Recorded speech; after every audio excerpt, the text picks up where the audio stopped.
आज हम सीखेंगे पादपों में लैंगिक जनन। सृष्टि में कई ऐसे जीव हैं जैसे पुष्पी पौधे, मानव, विभिन्न जंतु इत्यादि जिन्हें संतति यानी ऑफस्प्रिंग उत्पन्न करने के लिए नर एवं मादा लिंग यानी मेल एंड फीमेल सेक्सेस आवश्यक होते हैं। जनन यानी रिप्रोडक्शन की ऐसी विधि जिसमें दो जनक यानी पेरेंट भाग लेते हैं उसे हम लैंगिक जनन यानी सेक्सुअल रिप्रोडक्शन कहते हैं। आज हम पादपों में लैंगिक जनन की चर्चा करेंगे। पुष्पी पौधे, जिन्हें आवृत बीजी यानी एंजियोस्पर्म्स भी कहते हैं, लैंगिक जनन से संतति उत्पन्न करते हैं। इन पादपों के जननांग यानी रिप्रोडक्टिव ऑर्गन्स पुष्प में पाए जाते हैं। क्या आप बता सकते हैं कि पुष्प के मुख्य भाग कौन से हैं? याद कीजिए। चलिए हम बताते हैं। पुष्प का बाहरी भाग जो हरे पत्ते जैसा दिखाई देता है बाह्य दल यानी सेपल कहलाता है। सभी बाह्य दलों से मिलकर बनने वाला बाहरी घेरा कैलिक्स कहलाता है। पुष्प जब कली के रूप में होता है तब बाह्य दल अंदर के भागों की रक्षा करता है। पुष्पों की रंगीन पत्तियों को पंखुड़ियां यानी पेटल्स कहते हैं। सभी पंखुड़ियों को एक साथ दलपुंज यानी कोरोला कहते हैं। पुष्प में पंखुड़ियों के घेरे के भीतर आप कुछ पतली नलियां देख पाएंगे जिनका शीर्ष भाग फूला हुआ होता है। ये पादप के नर जननांग होते हैं जिन्हें पुंकेसर यानी स्टेमन कहते हैं। पुंकेसर का लंबा पतला नली जैसा भाग तंतु यानी फिलामेंट कहलाता है और फूला हुआ ऊपरी भाग परागकोश यानी एंथर कहलाता है। परागकोश परागकण यानी पोलन ग्रेन्स उत्पन्न करता है और उन्हें अपने भीतर रखता है। परागकण साधारणतः पीले होते हैं। यदि आप परागकोश को छुएंगे तो आपके हाथ में पीली पाउडर लग जाएगी। ये परागकण होते हैं। परागकणों में पौधे के नर युग्मक यानी मेल गैमेट पाए जाते हैं। पंखुड़ियों का रंग एवं इनकी खुशबू कीटों को आकर्षित करते हैं। कीट परागकणों को एक फूल से दूसरे फूल ले जाने में महत्वपूर्ण भूमिका निभाते हैं। पुष्प के केंद्र में आप सुराही जैसा भाग देख पाएंगे। इसे स्त्रीकेसर यानी पिस्टल कहते हैं। यह पादप का मादा जननांग होता है। इसके 3 हिस्से होते हैं। आधार पर उभरा फूला हुआ भाग अंडाशय यानी ओवरी, मध्य में लंबा भाग वर्तिका यानी स्टाइल और ऊपरी चिपचिपा भाग वर्तिकाग्र यानी स्टिग्मा है। अंडाशय में बीजांड यानी ओव्यूल्स होते हैं और प्रत्येक बीजांड में एक अंडकोशिका होती है।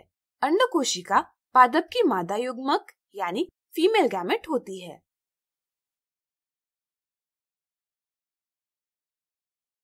सृष्टि में कुछ पुष्प जैसे गुड़हल के पुष्प ऐसे होते हैं जिनमें पुंकेसर और स्त्रीकेसर दोनों जननांग उपस्थित होते हैं।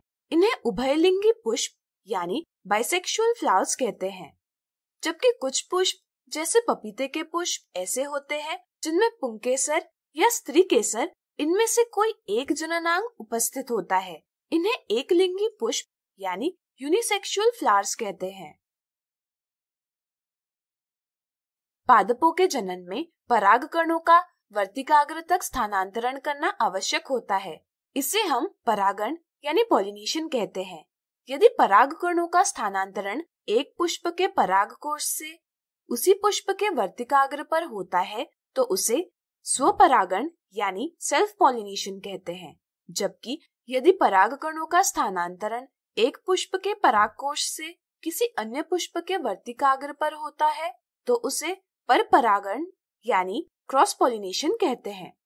परागण अजैविक घटक जैसे वायु, जल या जैविक घटक जैसे कीटक, प्राणी इत्यादि की सहायता से होता है। जब परागकणों का वर्तिकाग्र पर परागण होता है तब परागकण से एक नलिका विकसित होती है जो वर्तिका से होती हुई एक बीजांड के भ्रूणकोश तक पहुंचती है। परागनली से 2 नर युग्मक भ्रूणकोश में आते हैं। प्रत्येक बीजांड में एक मादा युग्मक होती है जिसे अंडकोशिका यानी एग सेल कहते हैं। पराग नली से छोड़ा गया एक नर युग्मक अंडकोशिका से संलयित होता है जिससे एक युग्मनज यानी जाइगोट उत्पन्न होता है। इस प्रकार जनन कोशिकाओं के संलयन से युग्मनज उत्पन्न होने की क्रिया निषेचन यानी फर्टिलाइजेशन कहलाती है। इसी तरह दूसरे नर युग्मक का दो ध्रुवीय केंद्र को यानी बाइपोलर न्यूक्लियाई से संलयन होकर एक भ्रूणपोष यानी एंडोस्पर्म उत्पन्न होता है।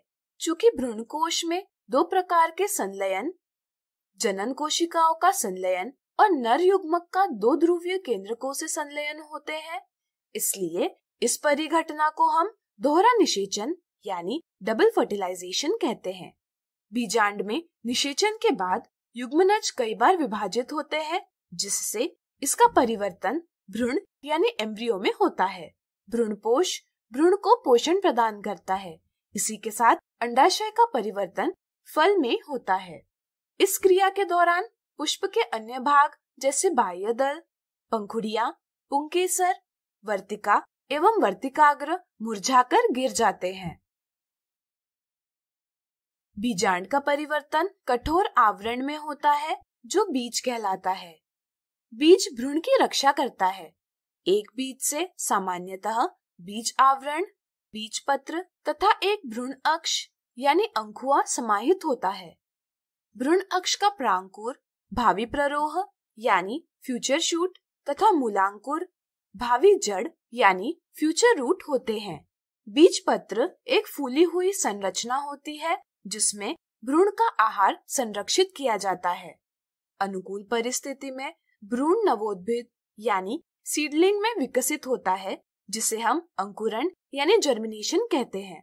नवोद्भिद विकसित होकर एक नए पादप में परिवर्तित हो जाता है। तो अब आप पादपों में लैंगिक जनन अच्छे से जान गए होंगे। आपके होमवर्क के लिए आप कुछ पुष्पों को एकत्रित कीजिए तथा इनकी संरचना अपनी ड्राइंग बुक में बनाने का प्रयास कीजिए।